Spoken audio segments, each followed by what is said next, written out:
Hey friends, if folder and file names are not showing on Windows, then please watch this video.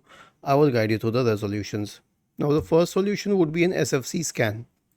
Search for command prompt in the Windows search bar and click on run as administrator. Type the command sfc /scan now and hit enter to invoke the SFC scan. The next solution is to update the graphics card drivers. How would you do that?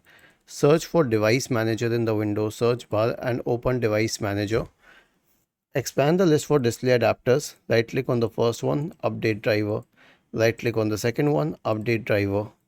Okay, and the last solution is clean boot. Why? Because see, if neither an SFC scan nor the graphics card is the issue, then a third party software product might be causing the problem, and it is very common.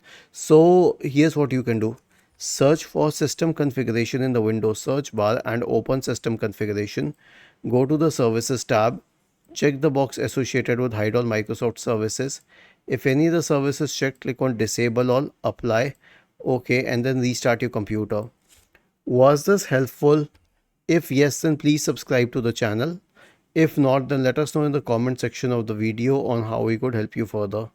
Thank you for watching this video and have a nice day.